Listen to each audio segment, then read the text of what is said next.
Blessings, beloveds. Welcome back. It's so great to be with you again. It's been a pretty interesting time for me and pretty challenging to come on and sit with my beautiful community and share the various ideas and readings and astrological wisdom. I miss it so much and I'm happy to be back. So today I'm going to be talking about the new moon in Gemini, which is coming up in 2 days' time.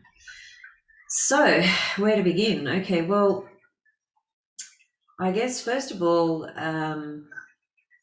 I feel by looking at the astrology of this new moon, quite optimistic actually. There's a lot of beautiful new energy coming in. A new moon is always symbolic of a new cycle, a new journey, new beginnings, planting new ideas, new seeds, and ideas being a very key word because it is a new moon in Gemini, Gemini being ruled by Mercury, Gemini being an air sign, Mercury being the ruler of Gemini, all corresponding to our ideas, our communications, our connections, connecting the dots and so forth. The interesting thing, however, of course, is that Mercury, the ruler of this new moon, is actually retrograde, right? So at this stage, Mercury has gone back into Taurus, which is pretty interesting. And it's retrograde during the new moon, of course. And then I think in about a week's time, it goes direct and it's conjunct the North Node, the moon's North Node in Taurus. So there's quite a few things going on. I guess the first thing is, what could we say about a new moon and its ruler being retrograde?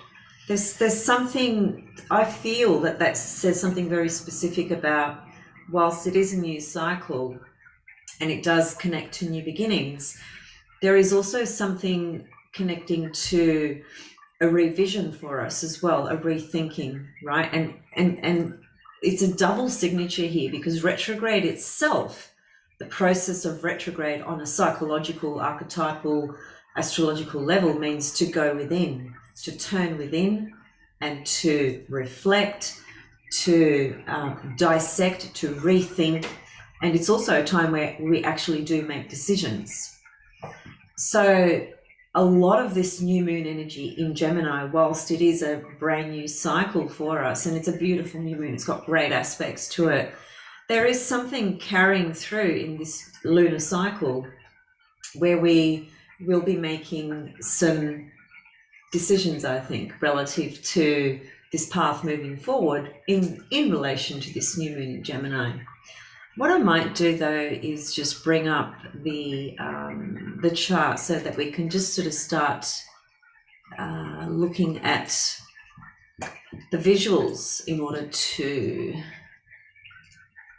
just get a better picture. It's really interesting. I've had to move twice in 3 weeks. Yeah, it's been an interesting journey. So Uranus, the eclipses and Saturn have really spun things around in quite a few different ways, but it's all worked out for the best for me, so it's I'm very grateful, actually. I'm very blessed, but it was a roller coaster ride and I've really only just started to settle in probably since yesterday, actually, so it's been an interesting time for me. Okay, so this is the chart for the new moon. So this chart is based for Melbourne, Australia. And it's interesting actually because I lived in the eastern side for many, many, many, many years. And so I would see the sunrise and, all planets rising in the very early hours of the morning, for instance, particularly observing the beautiful Venus star point. That was just so magical. The last couple of months I was able to witness that very just literally right in front of my face, on my balcony. And now I'm actually on the western side, so I'm having this incredible experience of the western sky and basically seeing, the sunset and so on and so forth. So it's such a it's such a I don't even know what the word is. It's such an unusual feeling for me, you know, because I'm literally just on the opposite side of the sky.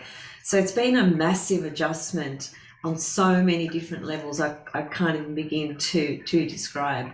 Again, because I'm a very private and, you know, private person, I don't really want to go into the details of everything that's happened in the, you know, last few months for me. But I mean, I would love to share it, but, you know, it is quite private. So anyway, leaving that aside, having a look at this chart, we can see the new moon is at 9 degrees of Gemini. So I'm just going to grab a little assistant here.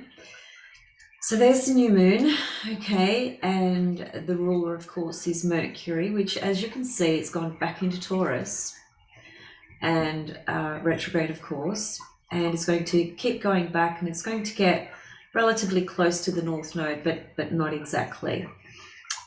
We have Mars in Aries, and we have Jupiter in Aries, and there's been, you know, a conjunction there between Mars and Jupiter just the last couple of days, which is actually one of the most amazing conjunctions. It really is. If you have that natally, it's really an abundance of energy, you know, an abundance of passion and energy and power, right, to initiate and to act and to put the fuel and the energy, you know, and the spark of life itself into all things that you do. There's, you know, incredible enthusiasm and optimism and energy behind the things that you want to do. So this is just such a beautiful, powerful combination of energies, Mars, Jupiter. It's unlimited energy, right? If I can just put it, you know, in a very simple way.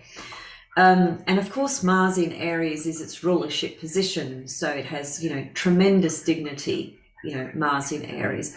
Everything has a polarity and everything has a shadow side. So without going into those sorts of details, I'm just acknowledging that, you know, Mars in Aries can be problematic as well. There's no question about that. But again, it always depends on the individual. It depends on the soul. And then, of course, it depends on the collective atmosphere of how the collective tunes into any of these frequencies and energies.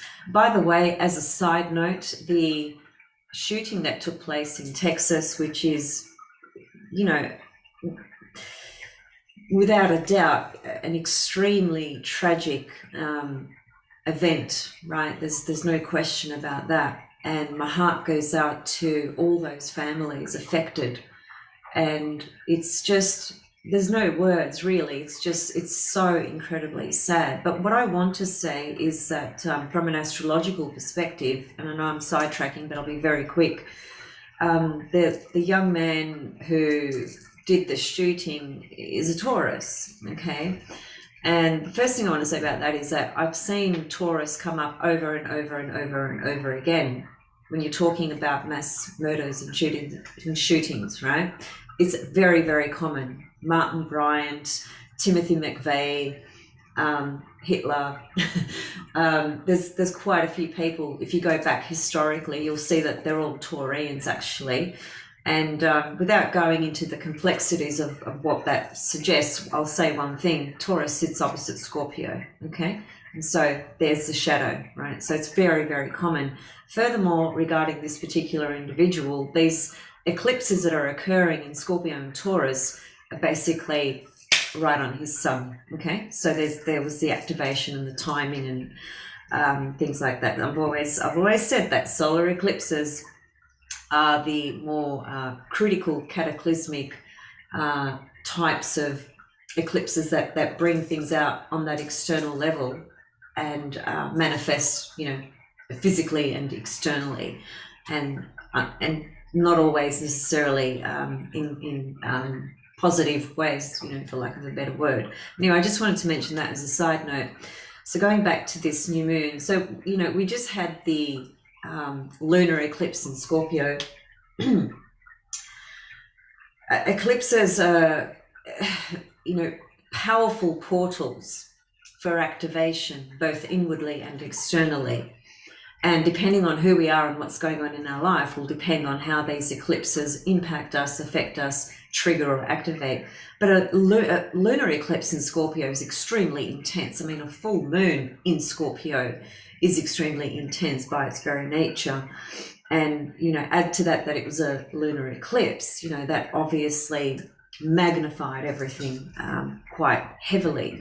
Scorpio, of course, is always about death, rebirth, and being faced with our own personal limitations and what we really need to hone in on and dive deeper into relative to our own evolutionary journey. Scorpio connects to the soul. The 3 water signs connect to the soul. Soul is reflective of water, right?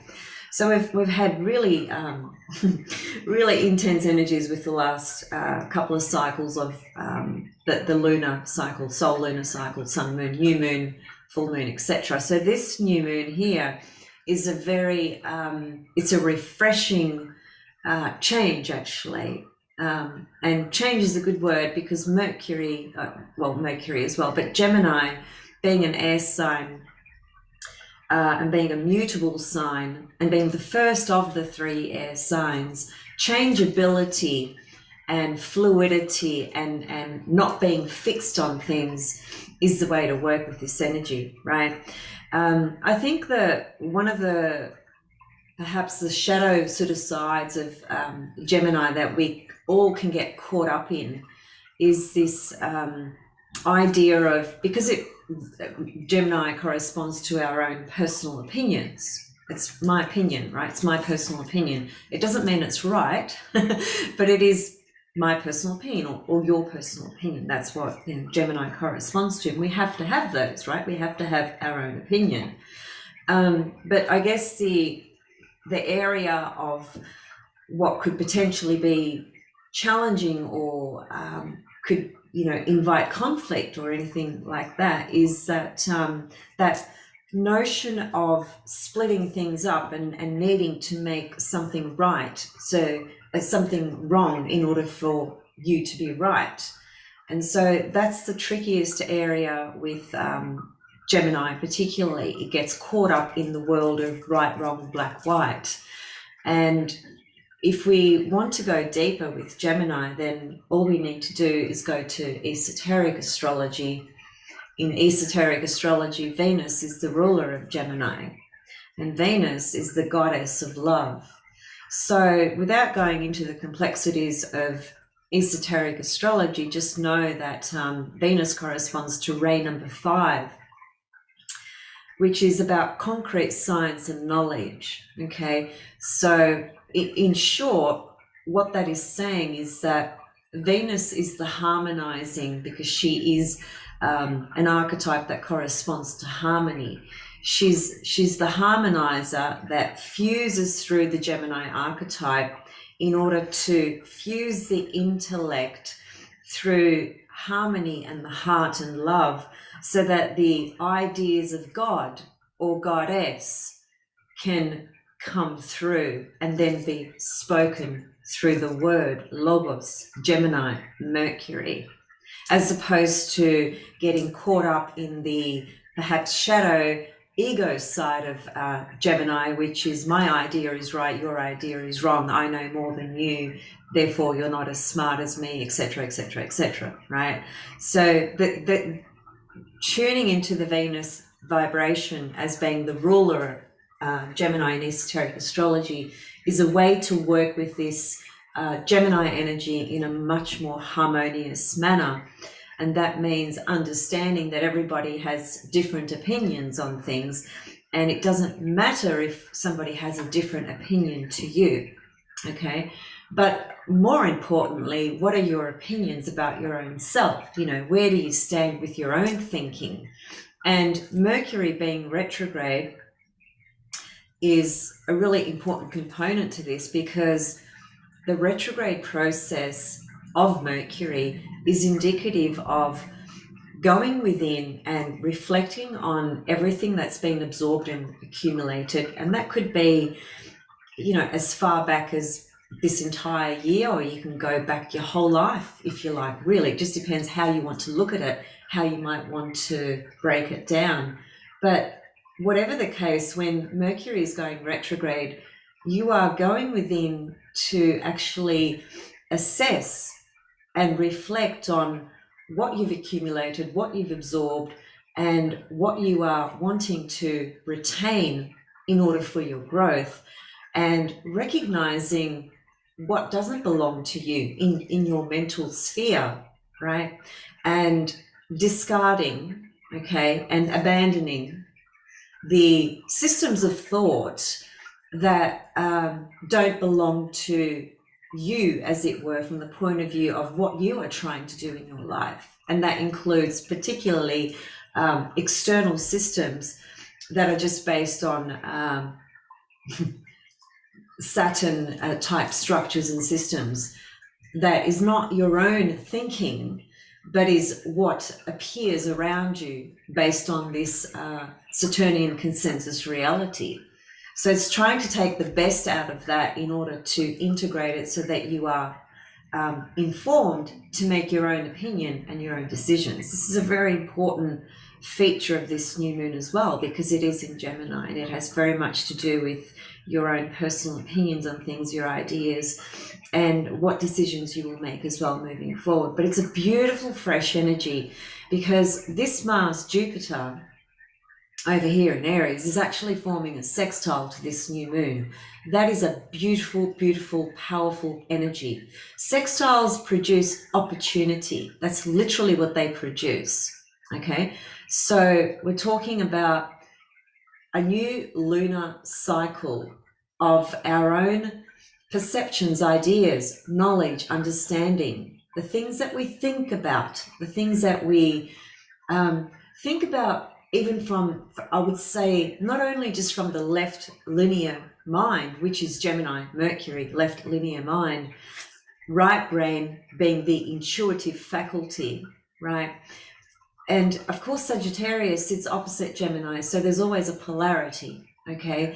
So it is about an integration of the ability to communicate, okay? Gemini, your own thinking, your own ideas, what you wish to share, who you want to talk to, what ideas you want to take on board, share with others, being able to have your own personal opinion without it being necessarily something that brings conflict, but being able to intelligently and intellectually share, those ideas and thoughts, and recognizing perhaps different people or communities or things you are connected to, understanding that there are always differences, and it doesn't matter. It doesn't have to be a problem. The sextile from Jupiter and Mars is fantastic because it's suggesting that Jupiter and Mars are injecting their powerful energy into this new moon, right? So if the new moon talks about the new ideas and new thoughts and new networking and connections that you will be making along the way, and perhaps some revision because Mercury is retrograde around what you might just drop or what you might actually now decide on, right?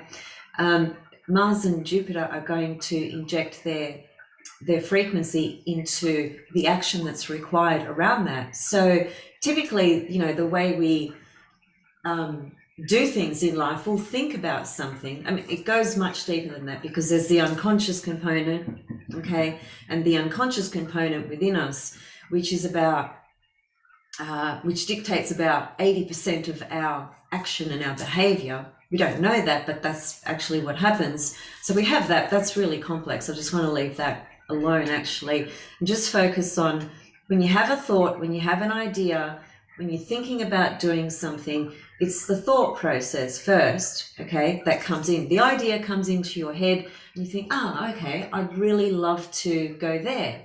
I'd really love to initiate this creative project. I'd really love to talk to this person. So that the idea is what comes in first.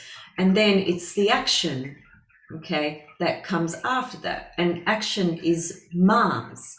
Mars is the juice that gives you the courage, the energy, and the initiative to take action towards the ideas that you have. And so here we have Mars in rulership, in complete dignity, conjunct the greater benefic Jupiter. Jupiter in Aries is fantastic. It's a fantastic place for Jupiter. It's so full of life. The spark of life is Aries. You know, the archetypal classic new beginning is characterized by the archetype of Aries. And Jupiter is the planet, of course, that gives us that sense of optimism, confidence to initiate anything new that we want to, okay? And Mars is that juice in the tank, the energy, the drive, the passion, the willpower, the ability to initiate. Mars in Aries is the archetypal warrior. It's the greatest word for Aries and for Mars, I would have to say, is courage, actually. And courage is such a big deal in life, right? Why is it such a big deal? Because we are constantly, or not constantly, but we, in terms of our overall lifespan, we are faced with situations in life that calls in courage, right?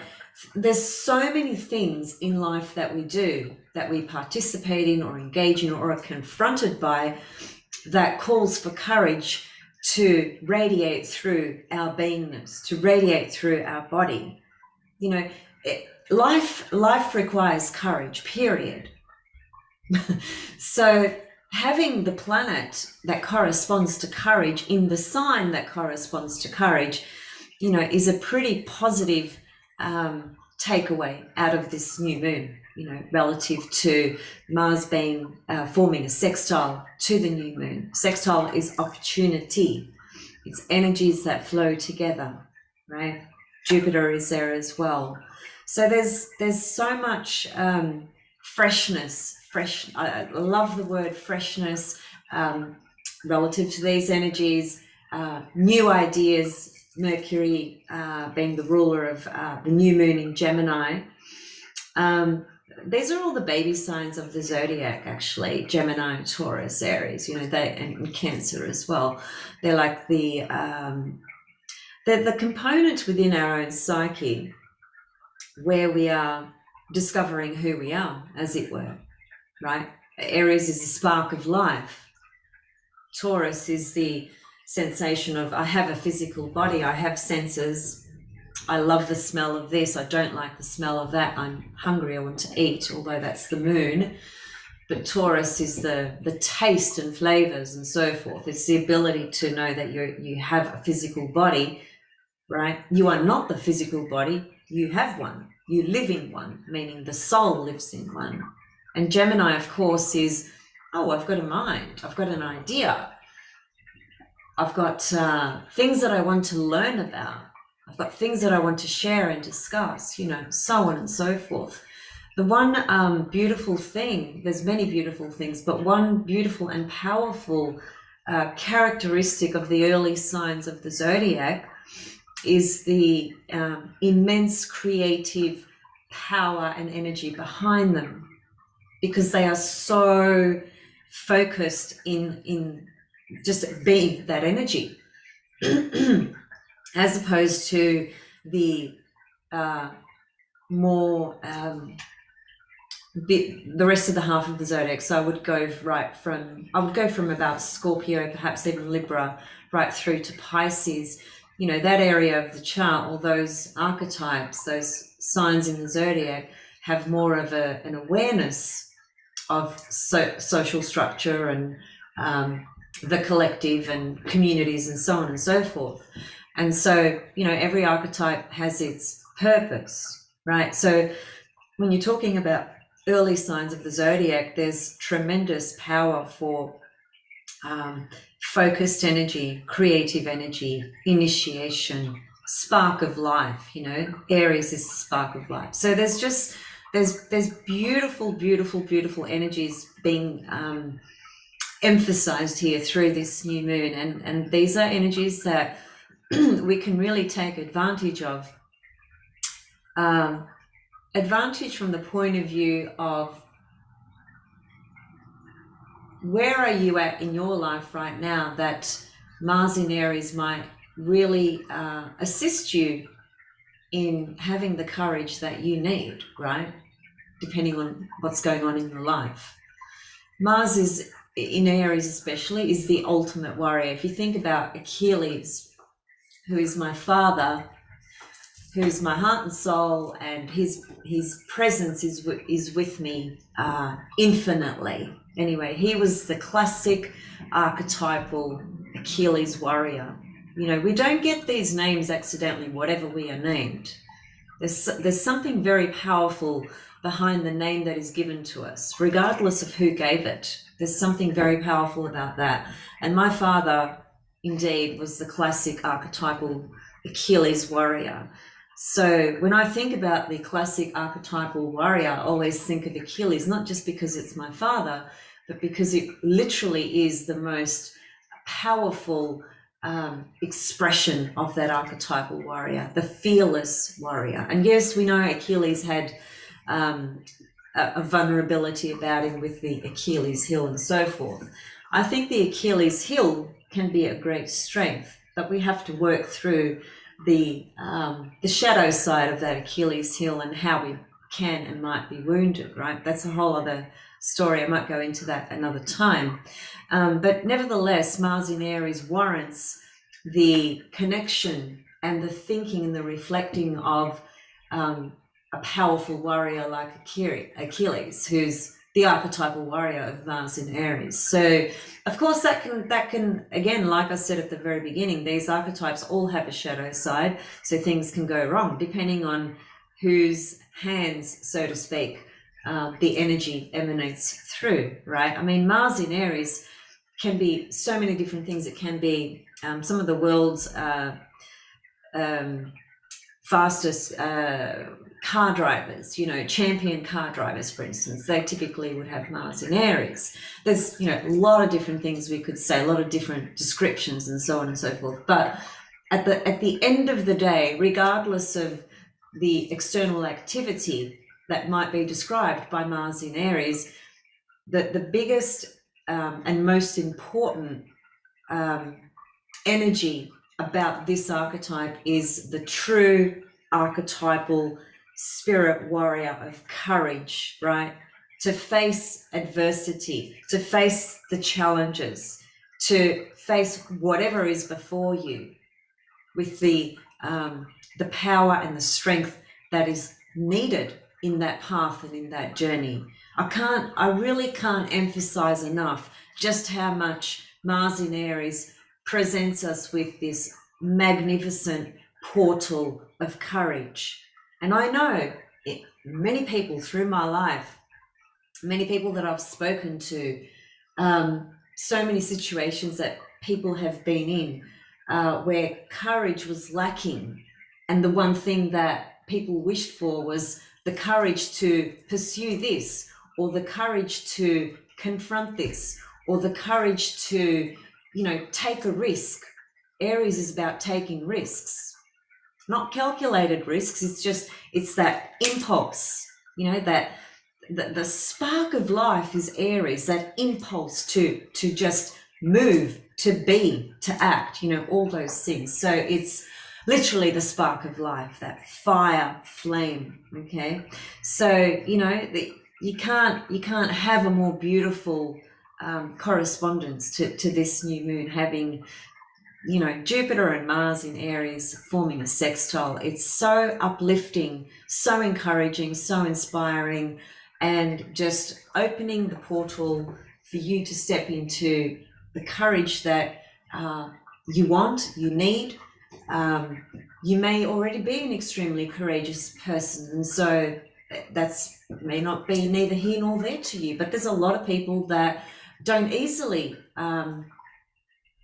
feel that they are courageous, let's say, you know. So courage it's such an important thing, I feel, because life, with all its challenges and difficulties, if we don't have courage, then we we cave in, we give up. So, and I'm not talking about surrender, because surrender is surrender is not giving up or caving in. Surrender is Pisces, so it's actually unifying yourself with divine source creation to all things and trusting the divine process and divine plan that your soul actually signed up for before it even came here. That's another thing altogether. But the opposite of courage would be to feel perhaps defeated, in matters where justice is required, for instance. Courage is the face that enables us to face anything we need to in life, with bravery. I'm thinking about Braveheart, Mel Gibson. What a courageous character he was with everything that he went through. I know it's a film, but it's just a really good reference point to draw from relative to the embodiment of courage in our own heart, and just how powerful that can be, and how much it can actually help us do things that we never thought we could do, that we never thought we could face, that we have fears about or had fears about.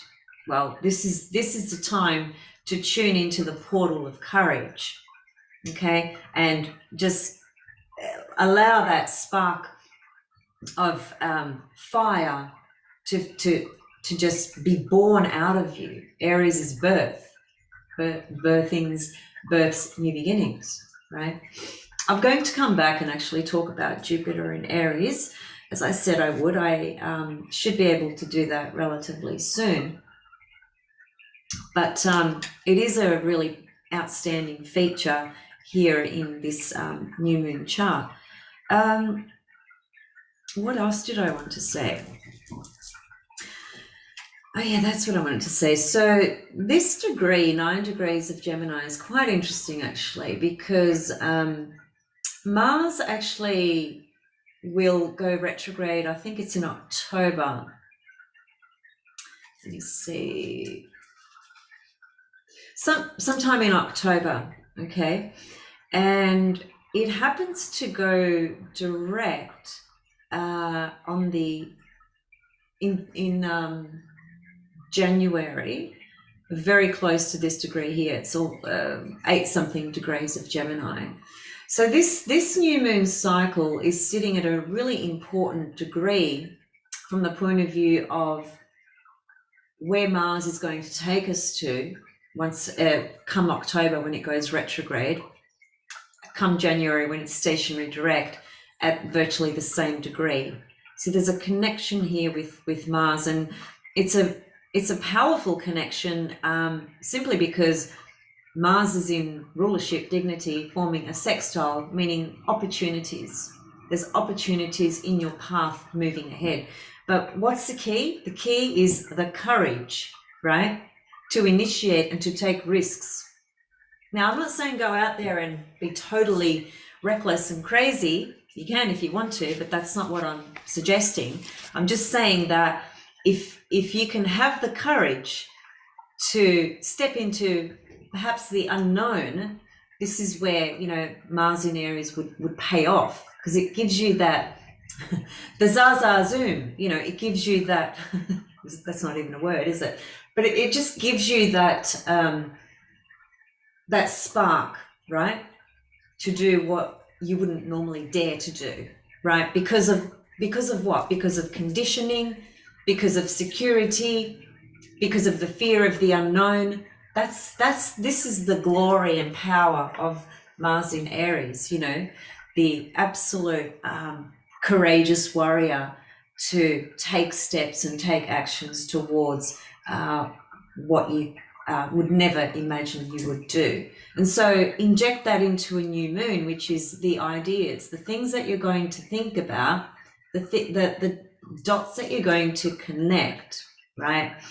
And as I said, Mars goes retrograde and happens to go stationary direct very close to the same degree of this new moon. So this Mars in Aries at the moment, sextile the new moon, is a lot more important than we realize, because of its retrograde cycle in Gemini at the same degree of this new moon. So there's something about this new moon cycle connecting with Mars that's really going to be so important right through till January next year, we could say, right? Okay.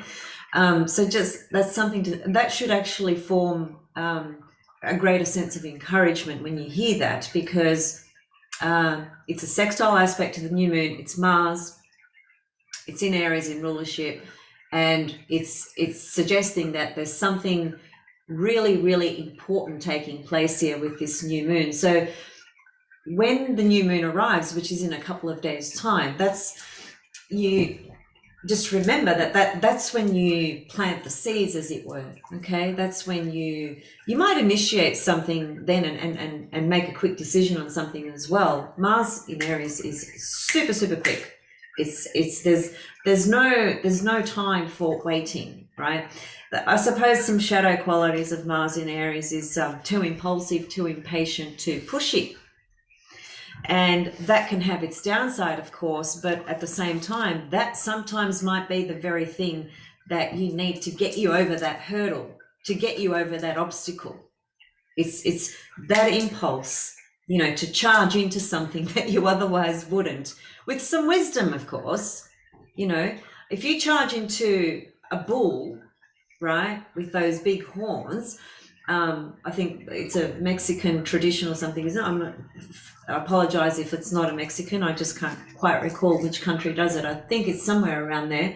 The expression I like is, and excuse the French, if you fuck with the bull, then you're going to get the horns. Okay, so there is a bit of that as well, from the point of view of you've got to have some wisdom in the choices and actions that you're making as well.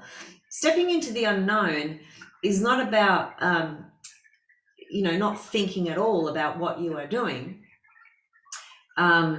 Taking risks, again, is not about not thinking at all about what we are doing. There's a lot of thinking going on here because we've got a new moon in Gemini. What the hell am I thinking? What am I thinking about? What the ideas that I have will be fueled and acted upon with this Jupiter Mars, and it's a pretty good omen with Jupiter Mars. Now, Mars is a malefic, sure, but it's really being blessed by Jupiter's presence here, and it's in its own sign, so it's very, very dignified. So there's millions of scenarios. I can think of a person that I know at the moment who wants to end a particular career, let's say, not end it completely, but leave a particular organization to go to another. And it's not easy for people to make those decisions, right? Sometimes Uranus will swoop through and just kick you out anyway. That's the universe saying, hey, it's time to move on. Enough's enough, kind of thing. You're not growing here. You've become completely stagnant. The only thing that's keeping you here is money and security. I read the most amazing quote the other day. I've just forgotten it. It was relevant to what I'm talking about. It was something to the effect of, if you remain in the same pathway just because of money and security and so on and so forth, that the stagnation that occurs through that it's like ripping off your soul, as in not honoring your soul, not honoring life, right? And the spark and energy of life and creativity and trust, right? We can't hang on to anything anyway, at the end of the day. As much as everyone thinks they can or want to, we can't hang on to anything or anyone. So there's no point trying to. Might as well just, tap into these portals and use these opportunities for your own soul's growth, where you might be stagnant in some kind of way, where making change is very awkward and uncomfortable and difficult. Earth signs don't really like change, okay? Particularly Taurus, okay? They want stability and security. And, they have their amazing characteristics as well, perseverance, stamina, and so on and so forth. being grounded, being practical, etc., etc. But fixed energy, Taurus especially, we can become so hooked into a life, a situation, a pathway, a relationship, a job that is just, it's the same thing over and over and over and over and over again. Aries is about brand new beginnings, brand new horizon. Take that risk. You don't know what's beyond that little spot that you see right there. You don't know what's beyond there, and you won't know unless you take that risk of stepping in there. You don't know. That's the beauty of this Mars in Aries energy. Gives you that that drive, that passion, that power to initiate. And this is all fueled into this new moon. So I love it. I love it. I am an Aries, so I strongly resonate with Aries archetypal energy. What else was there? Venus in Taurus. Have a look at our beautiful goddess.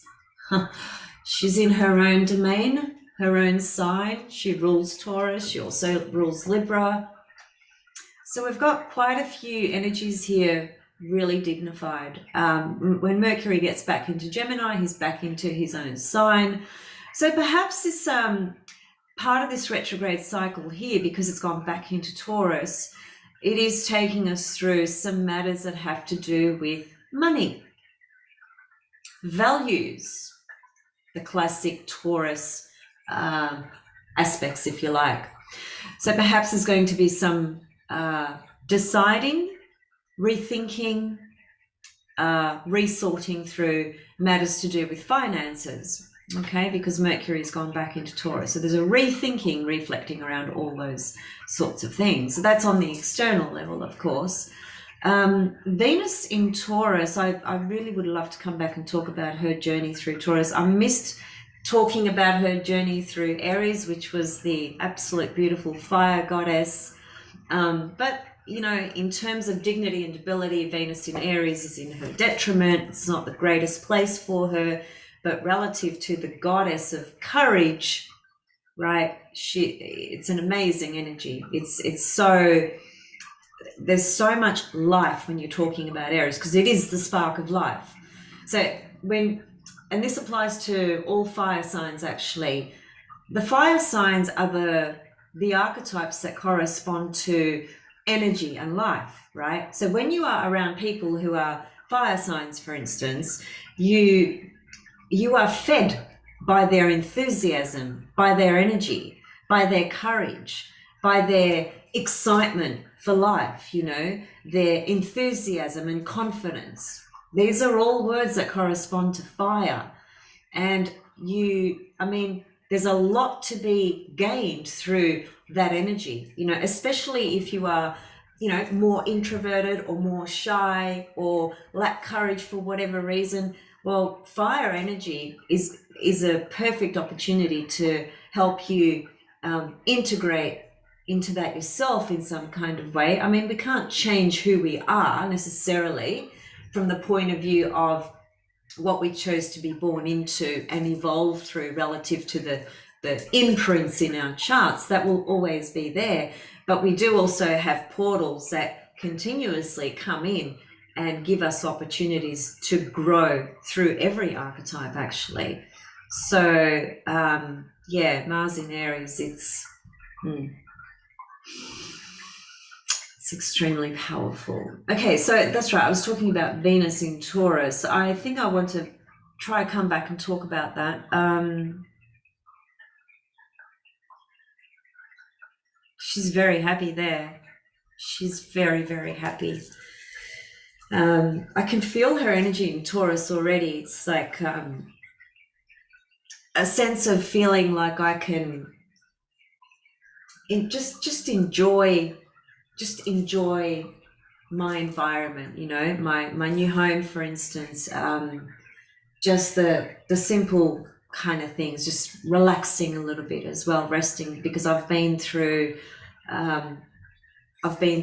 the underworld Pluto, and I've also been through the consensus Saturn, and it's been this like a tornado spinning me around, and I've had to I've had to, work through that, right? So for me, Venus in Taurus feels like, oh, it's just time to just rest a little bit, just enjoy the pleasures of life. We are here to enjoy as well. We go through extremely challenging periods in life, and then we also have periods where we can just rest, enjoy, relax. Taurus is one of the most relaxed signs at that most basic sort of level. It's Scorpio that pisses Taurus off, that gets it activated and gets it paranoid and things of that nature. So anyway, look, I'll come back and talk about Venus in Taurus, but finally, just to end it here, really, there is the fixed star Aldebaran that's also where this new moon is taking place. So you can read up on Aldebaran. I won't bother going into it, but it is a very powerful star. It's considered as one of the royal stars. So it's up there with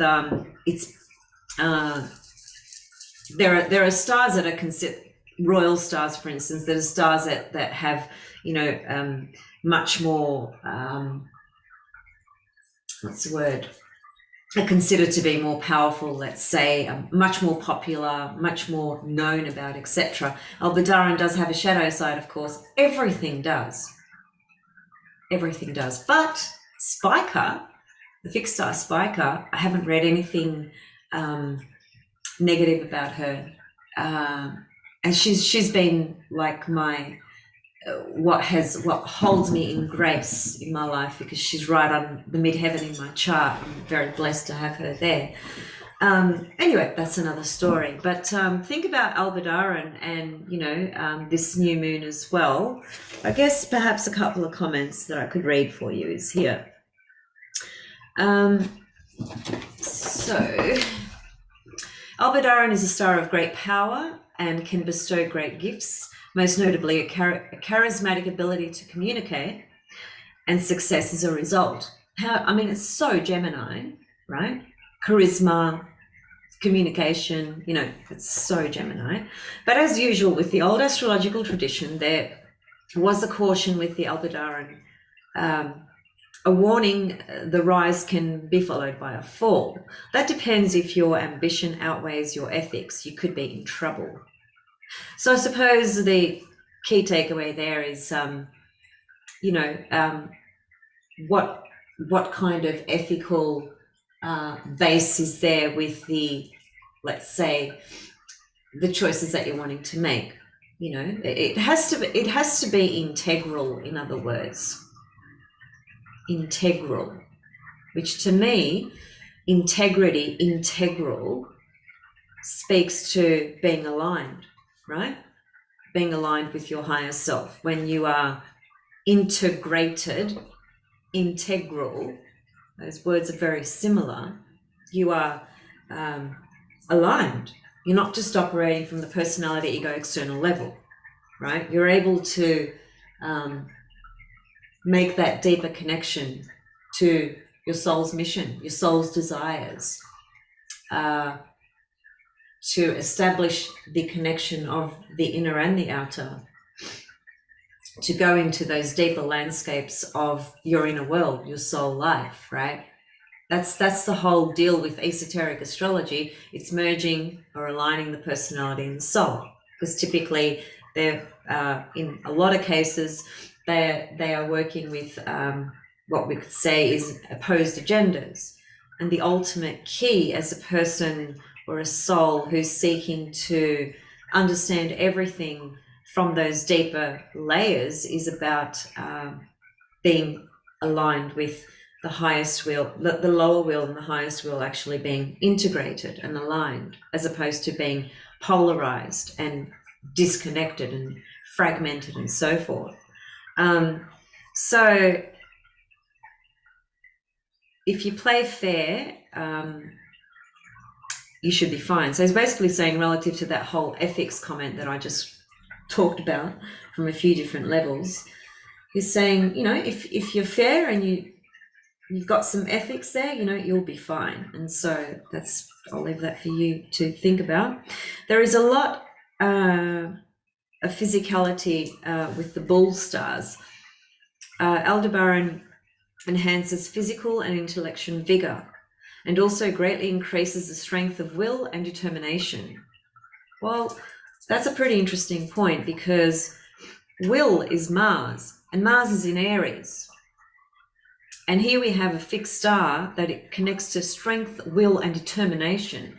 We can see that when you start building the story of everything that's connected to this new moon, not every, because I'm not covering everything, but some of the highlights that I've chosen to talk about today, we can see that there's an abundance, a portal, a field that is inviting you towards courage and strength.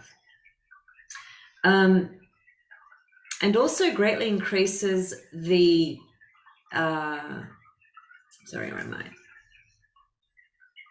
I read that, okay. All of these factors are fundamentals for worldly success. So that there is an implication here of success through the courage to initiate the actions that you are ready to initiate at the moment. Success is a tricky word, I feel, because what is success to you is not necessarily success to me, and what is success to me is not necessarily success to that person. If somebody asked me, what is your definition of success? To me, actually, it would speak to predominantly being connected, aligned, and happy. You can't be happy all the time, but having a sense of joy and happiness without it being connected to anything external, I think that's a pretty successful thing to accomplish. Because anything that you've attached yourself to externally that appears to bring you happiness can be taken like that for whatever reason. So success is actually being connected to that deeper joy, that river of joy that is deeply within, that nothing or nobody can touch or affect in a harmful way. So that's my definition of success. An old archetypal image associated with Aldebaran is the beacon fire. So here's the beacon fire. So think about that. A beacon is a light, isn't it? It's a light giving guidance and direction. If somebody's lost and they have this beacon of light, it's going to show them, where they need to go, or where they are. Okay, so that's a helpful thing, guiding you safely to the right place. This ability to illuminate the darkness and offer reassurance is usually an important part of the Aldebaran charisma. It conveys a sense of trustworthiness and safety, as well as brilliance. As long as this is the real deal, all is well. So again, he's emphasizing the point of perhaps authenticity and integrity. If you are tempted to take shortcuts with Aldebaran, you could be setting yourself up for trouble, especially if you have leveraged the star's energy to attain any kind of position and power. So that's really making reference to a person who's unconscious, completely driven by ego and completely driven by greed, which is a lot of people on this planet relative to higher systems who insist on maintaining a system of slavery for humanity, right? That's based on greed. That's all that is. And so, anyway, that's probably a whole other conversation. Abraham Lincoln once wisely observed that the greatest human test is not adversity, but the possession of power. If you have Aldebaran power available to you, you need to be very self-aware and scrupulous. But when you use this well, you can do truly great things, reaching a wide audience in a dazzling way. right intention and right action are all important with this star. So again, emphasizing authenticity, integrity, right? Not ulterior motives and just selfish greed, right? Which all these systems are based on that enslave the world. Okay, let me just what am I trying to do here? Yes, I'm actually trying to get out of this. Okay, so how do I? Yeah, okay, that's how I do it. Nearly forgot how to work the basic functions. Anyway, I'm going to leave it there because I think that's a good place to leave it. I was reading from my favorite book, Magic of the Stars, Roderick Kidstone. I also would like to just quickly show everybody this book, Hermetica Triptycha, if I'm pronouncing it correctly. Gary P. Caton. This book I only just got, so I'm really excited about getting into it. It's, as far as I understand, it's all about Mercury, of course, and just understanding the journeys of retrograde and the different elemental signs. For instance, the Mercury retrogrades are happening in air this year, for instance. There's got an ephemeris in the back. It goes into magic, myth. There's quite a lot in this book. I've had a little flick through it, and I feel I'm going to really get a lot out of this book, actually. So I wanted to bring it up because I'm friends with Gary as well. I haven't met him personally, but he's somebody that I respect in the astrological community. And if you don't know of him, I just wanted to mention him because he's a pretty cool guy, and he knows his stuff, and he knows his astrology, and it's not easy to write a book. So I always admire people that do, in whatever field or topic that may be, for that matter. Okay, so